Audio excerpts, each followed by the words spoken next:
قرآن کریم پڑھنے میں لحن کی غلطی ہوتی ہے، لحن جلی کی غلطی ہوتی ہے، لحن خفی کی غلطی ہوتی ہے، اس سے ہم بچیں، کیونکہ ان میں سے کچھ اغلاط تو ایسی ہیں جس سے معنی مفہوم بالکل ہی تبدیل ہو جاتا ہے، جس سے قرآن کریم کا معنی مفہوم تبدیل ہونے کی وجہ سے ہم ثواب کے بجائے گناہ کر بیٹھتے ہیں، اور اس میں یہ ہے کہ ہم سیکھنے کی کوشش بھی نہیں کرتے۔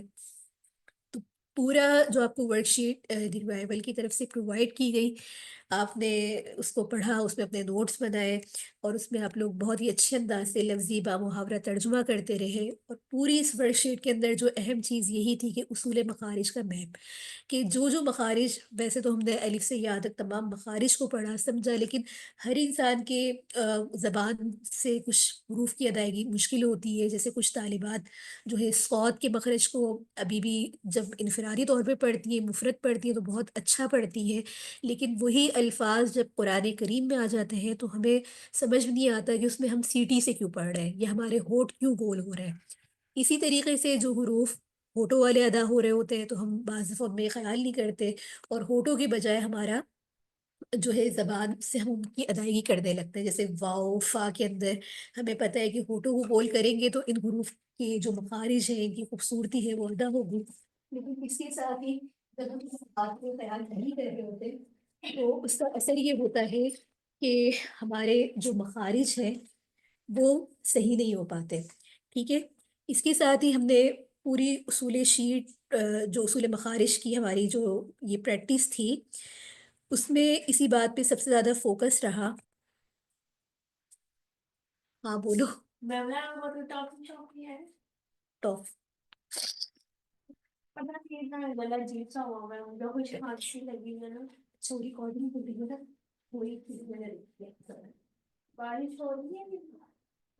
یار، پتا نہیں کیا ہوا ہے۔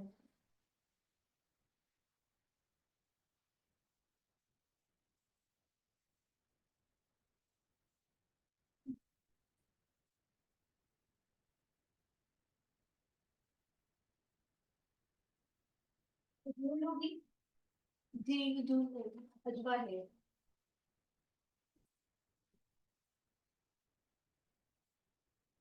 تب بھی دے دیں، وہ سوئی ہے سوئی۔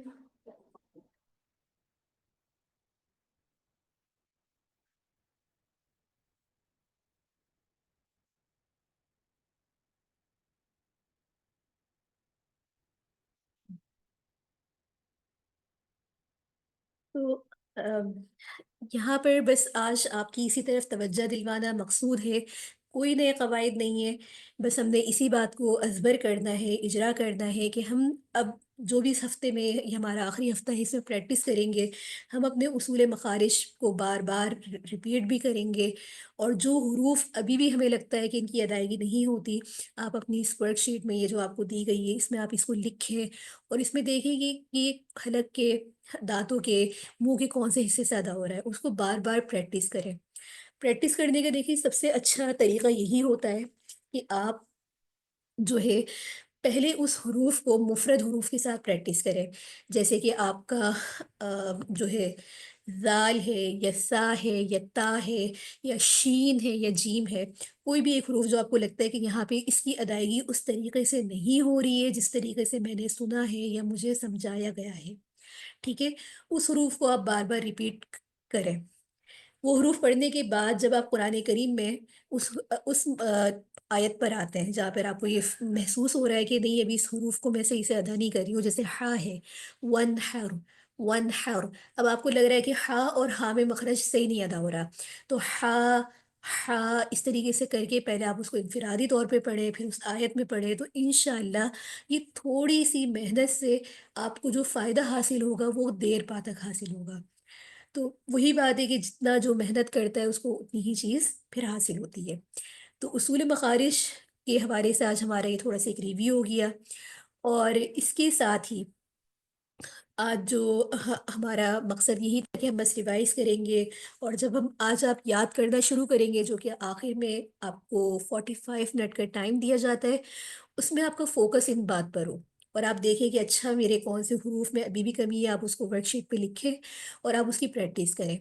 اسی طریقے سے جو آپ نے قواعد پڑھ لی ہیں آپ ان کو نوٹ ڈاؤن کر لیں، اور آپ انہیں سوال جو ہے گروپ میں بھیجیے، وائس نوٹ بھیجیں، آپ انہیں سنانا چاہتے ہیں، یا آپ نے کوئی پریکٹس کی ہے، جیسے قرآن کریم میں آپ نے میم ساکن کی قواعد کی، آپ نے پریکٹس کی ہے، آپ نے اس پہ نشان لگائے، تو وہ بھی آپ اپنا ورڈ چیک کروا سکتے ہیں، ٹھیک ہے۔ اس کے ساتھ ہی آج میں اسکرین دوبارہ شیئر کر دیتی ہوں آپ کے ساتھ۔ آج کا جو ہمارا، اس کے علاوہ 10ویں ہفتے کے اندر ہے انشاءاللہ سورۃ الکوثر ہے، سورۃ الکافرون، انشاءاللہ ان دونوں صورتوں کو ہم ترجمہ تفسیر ضرور کریں گے انشاءاللہ اس کی، اور آپ کے پاس پورا وہی ٹائم ہوگا حفظ کا، اور آپ اس میں شروع سے اب تک جتنی صورت آپ نے پڑھی ہے ان کو ریوائز کریں، ان کو سنائیے، تاکہ رمضان المبارک میں جب آپ تراویح کے لیے کھڑے ہوں، نماز کے لیے کھڑے ہوں، تو یہ وہ صورتیں انشاءاللہ آپ کے پاس ہوں گی جو آپ کو ترجمے کے ساتھ یاد ہوں گی، ٹھیک ہے۔ اسی کے ساتھ یہ ہمارا تجوید پہ جو ہمارا اجرا کی ابتدائی بات تھی وہ یہاں پر مکمل ہوتی ہے۔ آپ کے سوالات انشاءاللہ ہم آخر میں لیں گے، اور ابھی ہم انشاءاللہ آ جاتے ہیں سورۃ الکوثر، جو کہ آج ہماری صورت ہے، اس کے لفظی با محاورے ترجمے پہ، اور آپ لوگ اپنی ورک شیٹ اوپن کریں سابقہ ترتیب کے مطابق۔ بسم اللہ الرحمن الرحیم۔ یقیناً ہم نے اعطیناکل عطا کر دی ہے آپ کو، اعطیناکل عطا کر دی ہے آپ کو، کوثر، اعطیناکل کوثر، کوثر، یقیناً ہم نے آپ کو کوثر عطا کی، یقیناً ہم نے آپ کو کوثر عطا کی، فصلی،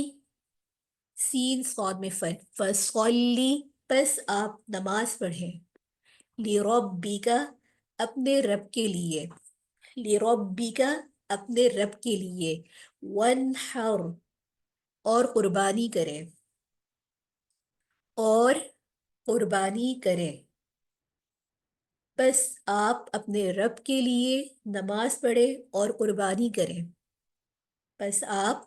اپنے رب کے لیے نماز پڑھیں اور قربانی کریں، ان، یقیناً، شانئک، دشمن تمہارا، شانئک، شین، شانئک، دشمن تمہارا، ہول، وہی، ابتر، ابتر، تا، تو نہیں پڑھنا، اب طور نہیں پڑھنا، رو کو پر ہونے کے ساتھ اس کو پر نہیں پڑھنا، اب تر، لا وارث ہے، ان، یقیناً، شانئک، دشمن تمہارا، ہول، وہی، اب تر، لا وارث، لا ولد ہے، یقیناً تمہارا دشمن ہی لا ولد ہے، یقیناً تمہارا دشمن ہی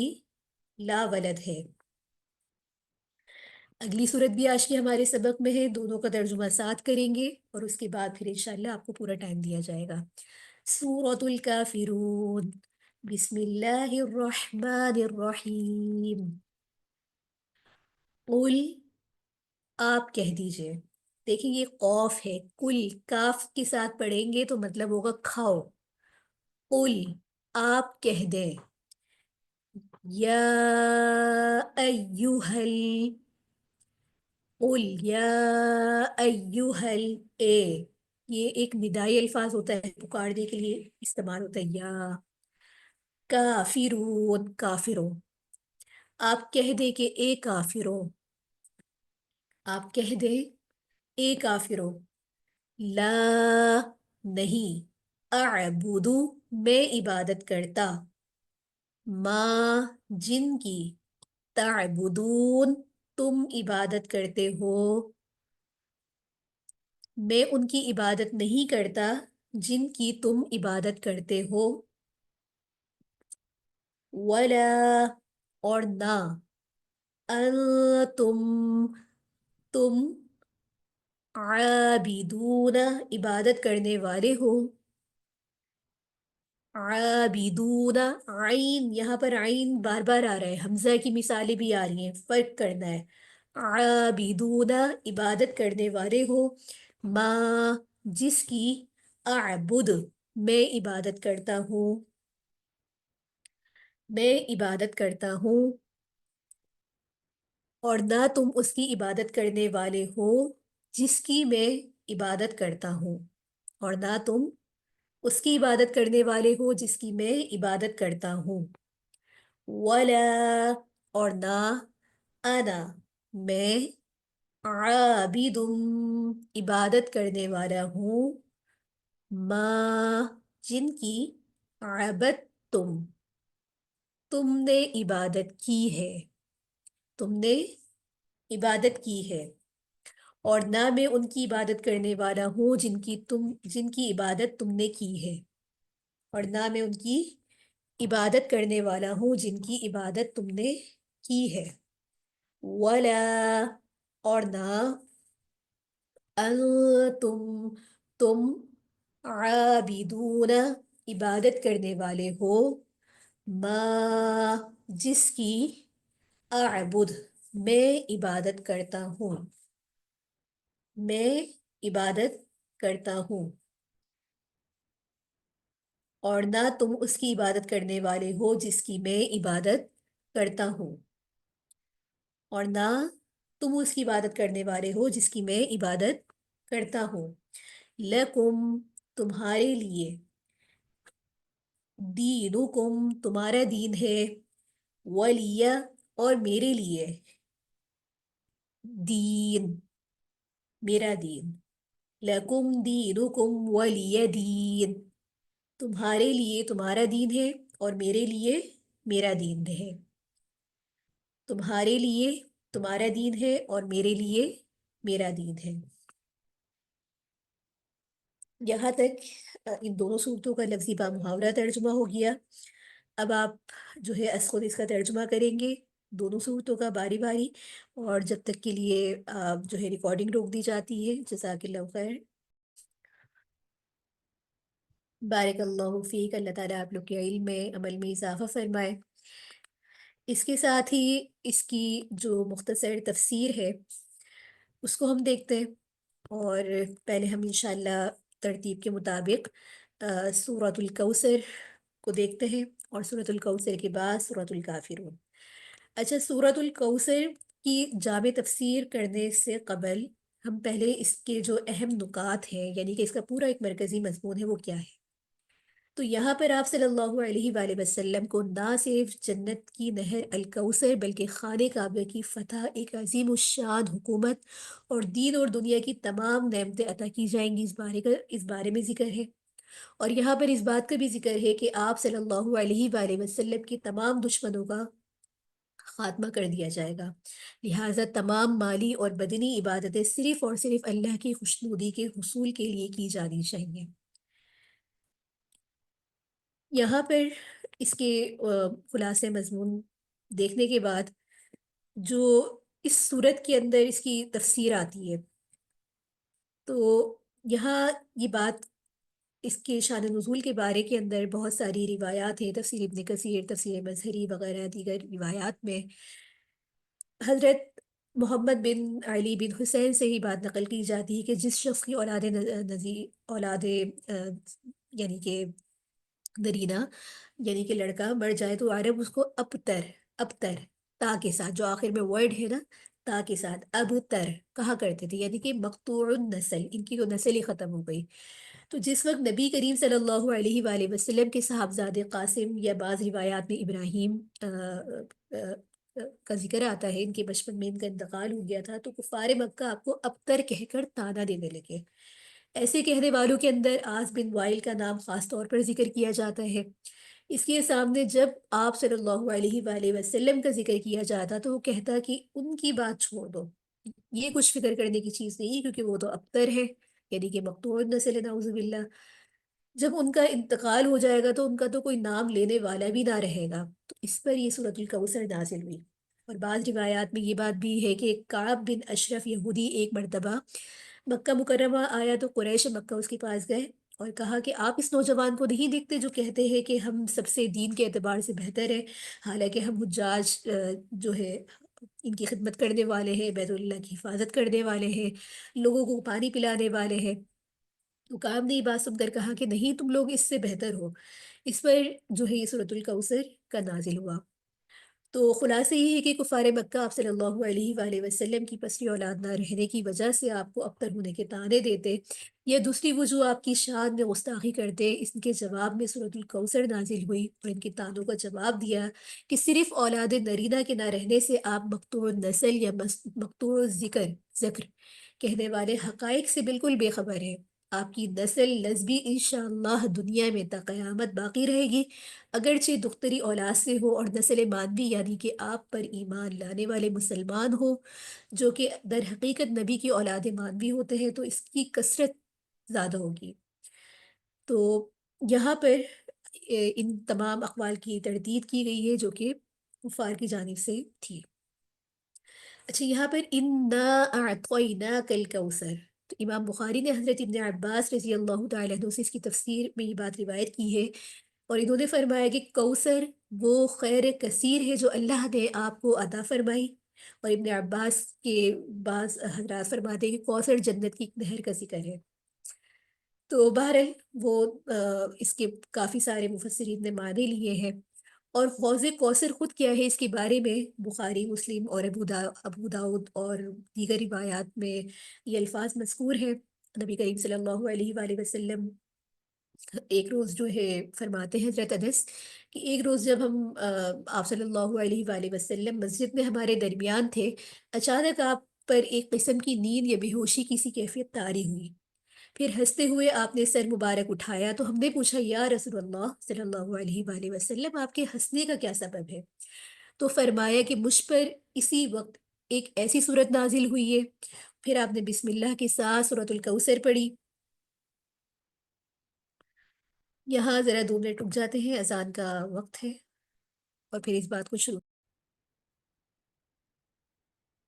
بسم اللہ الرحمن الرحیم۔ تو ہماری بات یہی بات اس حدیث میں چل رہی تھی کہ آپ صلی اللہ علیہ وسلم نے فرمایا کہ مجھ پر ایک صورت نازل ہوئی ہے، پھر آپ نے بسم اللہ کے ساتھ سورۃ الکوثر پڑھی، پھر فرمایا کہ تم جانتے ہو کوثر کیا چیز ہے؟ ہم نے عرض کیا کہ اللہ اور رسول زیادہ بہتر جانتے ہیں، کہ اللہ و رسولہ اعلم۔ آپ نے فرمایا یہ ایک نہر ہے جنت میں جس کا میرے رب نے مجھ سے وعدہ فرمایا ہے، جس میں خیر کثیر ہے، وہ حوض ہے جس پر میری امت قیامت کے روز پانی پینے کے لیے آئے گی، اس کے پانی پینے کے برتن آسمان کے ستاروں کی تعداد میں ہوں گے۔ اس وقت بعض لوگوں کو فرشتے حوض سے ہٹا دیں گے تو میں کہوں گا کہ میرے پروردگار یہ تو میری امت میں سے ہے۔ اللہ تعالیٰ فرمائے گا کہ آپ نہیں جانتے کہ انہوں نے آپ کے بعد کیا کیا دین میں نئی باتیں اختیار کی ہیں۔ تو بہرحال اس روایت سے کوثر کا سبب نزول بھی معلوم ہوتا ہے، اور لفظ کوثر کی صحیح تفسیر یعنی کہ خیر کثیر بھی یہاں پر معلوم ہوتی ہے۔ اس کے ساتھ ہی یہاں پر دیگر روایات میں حوض کوثر کے بارے میں اور بھی بہت ساری باتیں ہیں، لیکن ہمارا مقصود یہاں پر زیادہ تفصیل میں جانا نہیں ہے۔ اس کے ساتھ ہی آگے آیت کے اندر فَصَلِّ لِرَبِّكَ وَانْحَرْ، تو انحر نحر سے مشتق ہے، اونٹ کی قربانی کو نحر کہا جاتا ہے، جس کا مسنون طریقہ جو ہے روایات میں آتا ہے۔ تو عرب میں چونکہ قربانی اونٹ کی ہوتی تھی، اس لیے قربانی کے لیے یہاں پر لفظ نحر استعمال کیا گیا، اور بعض اوقات لفظ نحر مطلقاً قربانی کے معنی میں بھی استعمال ہوتا ہے۔ تو اس صورت کی پہلی آیت میں کفار کے زعم باطل خیالات جو تھے ان کے خلاف آپ صلی اللہ علیہ وآلہ وسلم کو کوثر یعنی کہ دنیا اور آخرت کی ہر خیر، وہ بھی کثیر مقدار میں عطا فرمانے کی خوشخبری سنانے کے بعد اس کے لشکر کے طور پر آپ کو 2 چیز کرنے کی ہدایت کی گئی ہے، ایک نماز، دوسری قربانی۔ نماز چونکہ بدنی اور جسمانی عبادتوں میں سے سب سے بڑی عبادت ہے، اور قربانی مالی عبادتوں میں اس بنا پر خاص امتیاز اور اہمیت کا حامل ہے کہ اللہ کے نام پر قربانی کرنا بت پرستی کے شعائر کے خلاف ایک جہاد ہے، کیونکہ ان کی قربانیاں وہ لوگ بھی قربانیاں کرتے تھے، اور کئی کئی سو اونٹ اپنے جو ہے شرطوں کے نام پر، اپنی واہ واہ کے نام پر قربان کر دیتے تھے، بتوں کے نام پر قربان کر دیتے تھے۔ اسی لیے قرآن کریم کی ایک اور آیت میں بھی نماز کے ساتھ قربانی کا ذکر ہے کہ ان صلاتی و نسکی و محیای و مماتی للہ رب العالمین۔ تو اس آیت میں بھی ونحر کے معنی قربانی ہونا ہے، اور حضرت دیگر مفسرین حضرات نے بھی یہاں پر یہ معنی لی ہے۔ تو یہاں پر یہ بات پتہ چلتی ہے کہ دیکھیں عمل چاہے وہ مالی اعتبار سے ہو یا جسمانی اعتبار سے ہو، اس کے اندر جو چیز سب سے زیادہ اہم ہے وہ یہ بات ہے کہ انسان کا اخلاص اور اس کا ایمان ہونا۔ ایمان تو شرط ہے، ایمان کی بنیاد پر ہی تمام چیزوں کا جو اسٹرکچر ہے وہ اس کے اوپر بن رہا ہوتا ہے۔ اگر ایمان نہیں اور آپ جتنے بھی نیک اعمال کر لیں، جتنے بھی صدقے کر لیں، جتنے بھی خیرات کر لیں، لیکن نیت صحیح نہیں ہے، ایمان کمزور ہے، ایمان ہے ہی نہیں، دکھلاوا ہے، تو وہ تمام عمل آپ کا بیکار ہے۔ دیکھیے رمضان المبارک ہے اور یہ سمجھ لیں کہ ہماری تربیت ہو رہی ہے، ہم اس بات کو سوچ رہے ہیں، اس کو سمجھ رہے ہیں کہ آنے والے رمضان میں آپ دیکھیے بہت سارے لوگ صدقات خیرات ہر چیز کر رہے ہوتے ہیں، لیکن ذرا سی نیت آپ کی خراب ہوئی، ذرا سا دکھلاوا، ذرا سی تعریف کا دل میں یہ بات پیدا ہوئی کہ میں نے تو یہ کام اچھا کیا ہے، لوگ میری تعریف کریں، یہاں آپ کا تمام عمل بیکار چلا گیا۔ بعض جگہوں پہ دیکھا آتا ہے بہت ہی کم تھوڑی سا لوگوں کے لیے مدد معاونت کرتے ہیں اور اس کی جگہ جگہ پہ تشہیر اتنی زیادہ کی جاتی ہے اور دوسرے کی عزت نفس کو مجرور کیا جاتا ہے۔ تو اس بات کو سامنے رکھ کر آپ خود اس بات کا فیصلہ کریں کہ ہم نے اس رمضان اپنی تصحیح اپنی تربیت کیسے کرنی ہے۔ اللہ رب العزت تو قرآن کریم میں ہمیں یہ باتیں اس طریقے سے بتا رہا ہے اور ہمارا عمل اس کے مطابق ہے یا اس کے خلاف ہے، ٹھیک ہے۔ اس کے ساتھ ہی آگے ان شانئک هو الابتر، تو لفظ شانی کے معنی بعض بغض رکھنے والے، عیب لگانے والے کے ہیں۔ تو اس آیت میں کفار کے متعلق یہ نازل ہوئی ہے جو کہ آپ صلی اللہ علیہ وآلہ وسلم کو ابتر یعنی کہ مقطوع النسل ہونے کا طعنہ دیتے تھے۔ اکثر روایت میں عاص بن وائل، بعض روایت میں عقبہ اور بعض روایت میں کعب بن اشرف جو ہے اس آیت کا مصداق ہے۔ تو اللہ تعالیٰ نے آپ صلی اللہ علیہ وآلہ وسلم کو کوثر یعنی کہ خیر کثیر عطا کی، جس میں اولاد کی کثرت بھی داخل ہے۔ آپ کے لیے اولاد کی کثرت اس لحاظ سے ہے کہ نسبی اولاد بھی آپ کی ماشاءاللہ کچھ کم نہیں ہے، اور پیغمبر چونکہ پوری امت کا ایک باپ ہوتا ہے اور پوری امت اس کی روحانی اولاد ہوتی ہے، تو آپ کی امت پچھلی تمام امتوں میں تعداد سے زیادہ ہوگی۔ تو ایک طرف تو ان دشمنوں کی اس بات کو جو ہے خاک میں ملا دیا، اور دوسری طرف یہ بھی فرما دیا کہ جو لوگ آپ کو ابتر ہونے کا طعنہ دیتے ہیں یہی لوگ ابتر رہ جائیں گے۔ اور یہ بات دیکھنے کی بات ہے کہ آج اللہ رب العزت کے فضل سے آپ صلی اللہ علیہ وآلہ وسلم کو اللہ تعالیٰ نے ایسی رفت ایسی عظمت عطا فرمائی ہے کہ آج تک پوری دنیا کے کسی کونے میں بھی ایسی جو ہے ایسی رفت اللہ نے کسی کو نہیں عطا فرمائی کہ آپ کا نام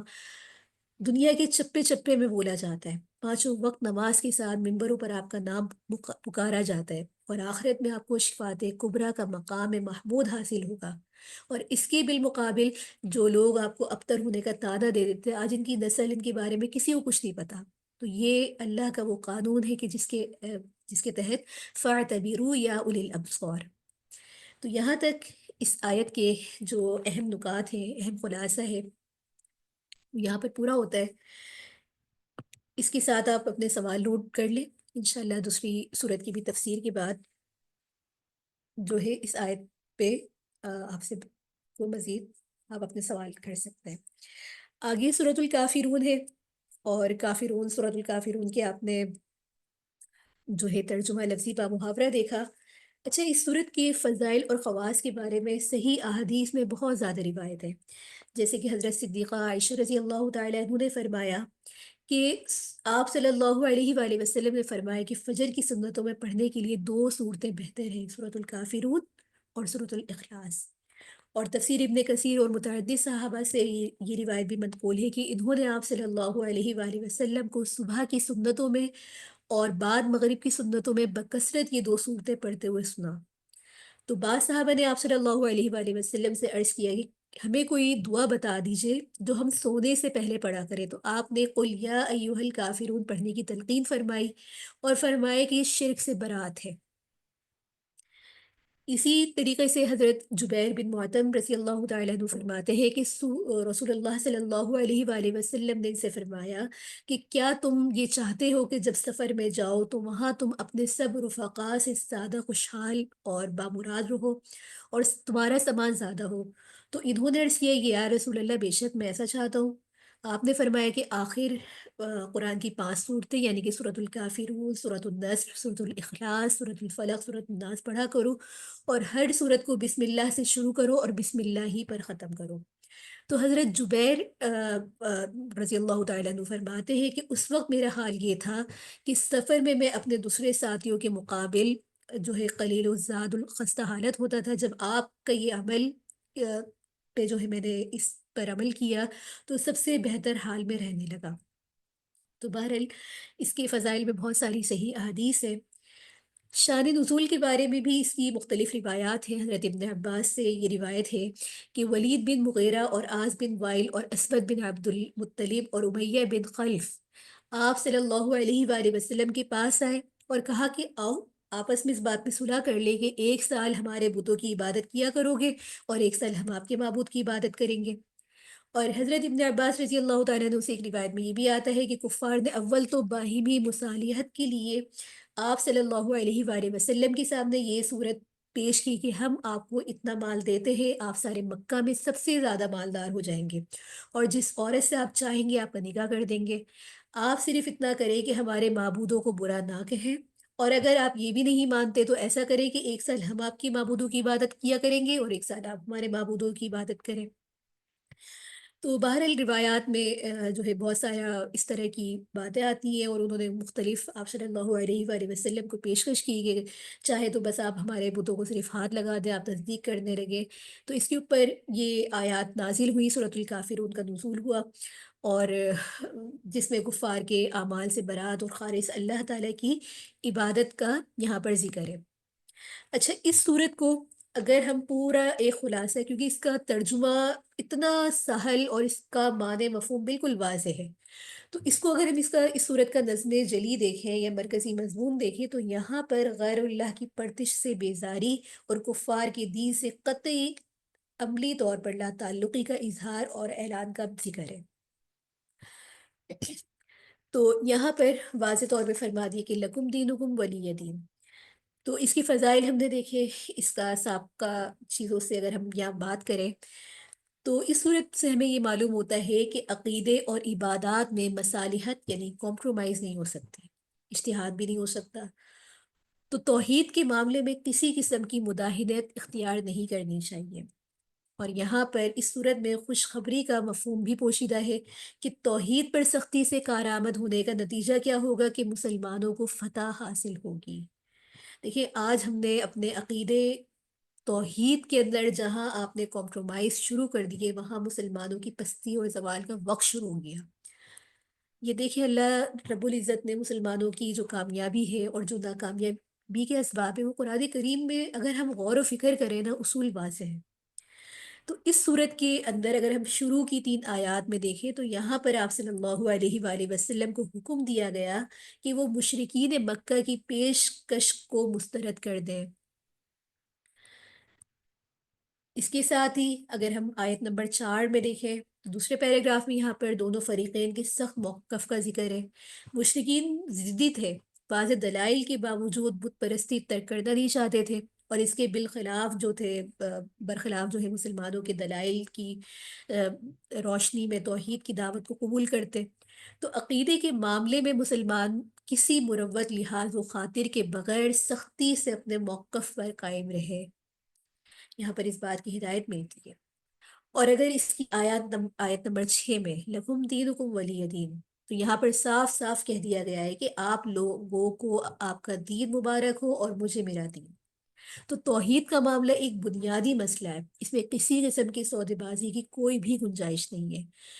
تو یہاں پر عواقب اور نتائج سے بے نیاز ہو کر ہم اللہ کی خالص اور آمیزش سے پاک اطاعت و عبادت کو جاری رکھنے کا حکم دیا جا رہا ہے. تو ہر مسلمان کو توحید کے معاملے میں کامل یکسوئی کے ساتھ غیر اللہ کی پرتش سے بیزاری کا اقرار اور اعلان کر دینا ضروری ہے، اور کفار کے دین سے قطعی عملی بے تعلقی کا اظہار اور اعلان بھی اس بات کے اندر شامل حال ہے. تو یہاں تک اس صورت کے جو اہم نکات اور اس کا ایک خلاصہ، ایک سمری آپ کہہ لیں وہ یہاں پر ہے. باقی اس صورت کے اندر ایک اور بات ہے کہ کچھ الفاظ کا تکرار اسی بات کی طرف دلیل ہے کہ اس بات کی اہمیت کو کہہ لیں. مفسرین حضرات نے دیگر جگہ پہ اس کے معنی مفہوم کو ذرا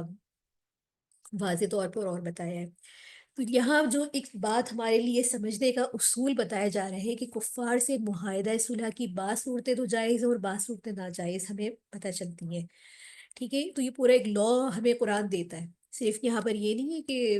ہمیں قرآن نے عبادات کے بارے میں بتا دیا، بلکہ زندگی میں آگے ہم نے معاملات کیسے کرنے ہیں وہ ہمیں بتا دیا، ٹھیک ہے؟ کچھ جگہوں پہ معاہدے بھی ہوئے، کچھ صورتیں جائز تھیں صلح کے تحت، اور کہیں جہاں پر بات دین کی استقامت اور دین کی سر بلندی پر آ جاتی تو وہاں پر کوئی مصلحت کوئی کچھ نہیں تھا، وہاں پر کلمت اللہ کا بلندی کے لیے جو بھی انسان، جو بھی مسلمان کی اختیارات میں جو چیز تھی اس کو بروئے کار لاتے ہوئے دین کے لیے اپنی تمام تر کوششوں کو کرنا جائز ہے،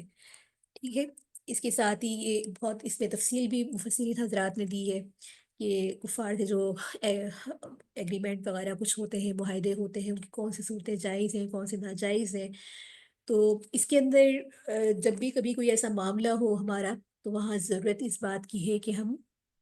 جو ہے ان مسائل کو سیکھیں، علماء سے رجوع کریں، اور اس کے لیے دیگر تفاسیر کا بھی آپ مطالعہ کر سکتے ہیں، جیسے کہ معارف القرآن میں پورا اس میں یہ بات تفسیر جو ہے تفصیل کے ساتھ لکھی ہے کہ کون سی صورتیں جائز ہیں کون سی ناجائز ہیں۔ تو بہرحال یہاں پر وہ تفصیل مقصود نہیں ہے، اصل جو اس چیز سے ہم نے حاصل کرنا ہے اپنا راستہ کہتے ہیں نا بنانا ہے، یا جس روش پہ ہم نے چلنا ہے وہ دیکھنے کی ضرورت ہے، ٹھیک ہے؟ تو یہاں تک ہمارے جو تفسیری نکات ہیں وہ یہاں پر پورے ہوتے ہیں، امید ہے کہ آپ کو یہاں تک بات سمجھ میں آئی ہوگی۔ آپ کا جو بھی سوال ہے آپ اس کو نوٹ کر لیجئے، انشاءاللہ جو 45 منٹ کا ٹائم ہوگا آپ اس میں اپنے سوالات کر سکتے ہیں، اور ابھی آپ کے لیے ان دونوں صورتوں کی تلاوت انشاءاللہ لگائی جائے گی، یا تو آپ کو یہ صورتیں ہوں گی لیکن ان میں مخارج پر آپ نے فوکس کرنا ہے، اور کہیں کہیں پہ جو ہم ایک جیسے حروف آنے کی وجہ سے فرق نہیں کر پاتے، جیسے قل میں ابھی میں نے آپ کو بتایا کاف یا تا اور طا کا فرق، تو اس کو ضرور آپ اس پر توجہ دیں، ٹھیک ہے؟ إنا أعطيناك الكوثر فصل لربك وانحر إن شانئك هو الأبتر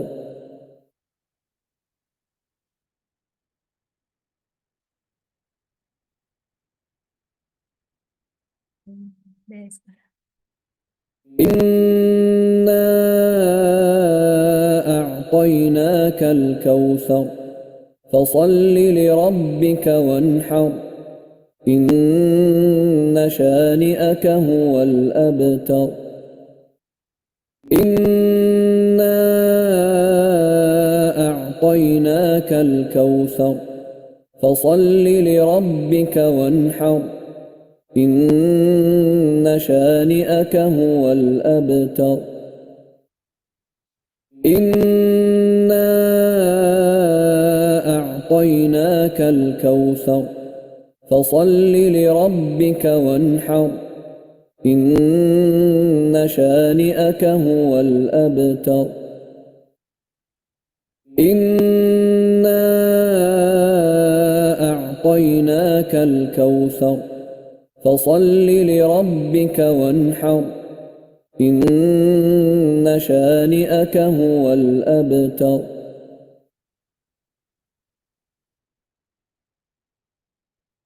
قل يا أيها الكافرون لا أعبد ما تعبدون ولا أنتم عابدون ما أعبد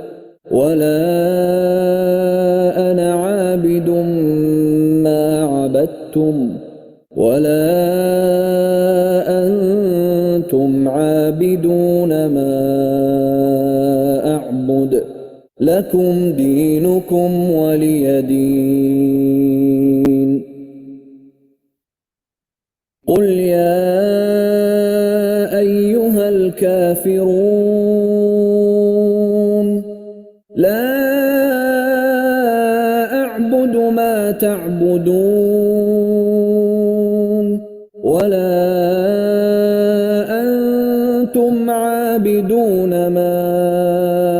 أعبد ولا أنا عابد ما عبدتم ولا أنتم عابدون ما أعبد لكم دينكم ولي دين. لاسٹ ٹائم لگائی جا رہی ہے، اس کو دوبارہ سن لیجیے پلیز اچھے طریقے سے. قل يا أيها الكافرون لا أعبد ما تعبدون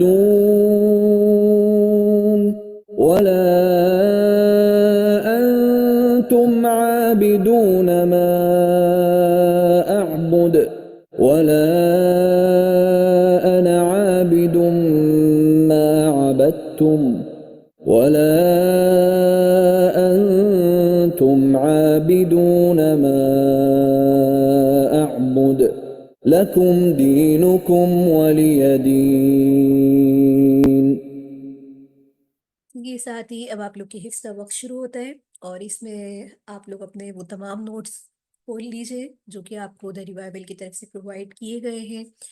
اصول مخارج، نون ساکن تنوین، اور جس میں سب سے زیادہ آپ کو کوئی مشکلات ہوتی ہے آج آپ انہی کے اوپر فوکس رکھ کے اصول مخارج کے ساتھ ان صورتوں کی تیاری کریں. جزاک اللہ خیر. ماشاء اللہ آپ لوگ